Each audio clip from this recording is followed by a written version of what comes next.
Story: The Bhikshuni Utpalavarna's Promotion of Monasticism. Although among those persons who have left the home life in the Dharma of the Buddha there are those who may happen to break the precepts and fall into offenses, when those offenses are done away with, they will then succeed in gaining liberation. This is as discussed in the Sutra on the Jataka of Bhikshuni Utpalavarna. When the Buddha was in the world, this Bhikshuni gained the 6 superknowledges and arhatship. She made a practice of going into the households of the aristocracy, where she constantly praised the tradition of leaving the home life.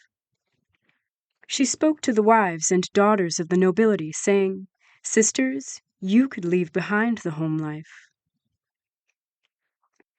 The aristocratic wives and daughters would reply, "We are young and strong. Our countenances and physical forms are full and beautiful. It would be difficult to uphold the precepts. It might happen that we would break the precepts." The Bhikshuni replied, "Just go ahead and leave the home life anyway. If it happens that you end up breaking the precepts, then so it is. You break them." They responded, "If we break the precepts, we'll fall into the hells. How could it be conceivable that they might be broken?" She replied, "If it happens that you end up falling into the hells, then you fall." The wives and daughters of the nobility all laughed at this, saying, "When one falls into the hells, one undergoes punishments. How could one even contemplate a situation where one might fall?" The Bhikshuni replied, "I recall that in a previous life I was an actress who put on all sorts of costumes and played traditional parts. There were times when I would put on the robes of a Bhikshuni in order to amuse the audience. On account of this causal basis, at the time of Kashyapa Buddha, I was actually able to become a Bhikshuni.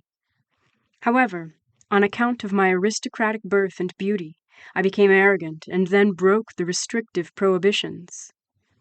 On account of the offenses of breaking the precepts, I fell into the hells wherein I underwent all manner of punishment as retribution. When I had finished undergoing retribution for those offenses, I was able to encounter Shakyamuni Buddha and leave the home life again, whereupon I gained the 6 superknowledges and the way of the Arhat. For this reason, one should be aware that if one leaves home and takes the precepts, although one may happen to break the precepts, still, on account of the causal basis inhering in taking the precepts, one is bound to succeed in gaining the way of arhatship. However, if one merely does evil things, but yet does not have the causal basis of having taken the precepts, then one will not gain the path. Thus, in the past, I have fallen into the hells in many lifetimes. Then, upon coming forth from the hells, I would become an evil person, and when this evil person died, I would go right back into the hells again. Thus, in every one of those instances, I gained nothing whatsoever as a result. Now, on account of this, we can verify and thus realize that if one merely leaves home and takes the precepts, although one may eventually break the precepts, still, on account of this causal basis, one eventually becomes able to gain the fruits of the path. The end.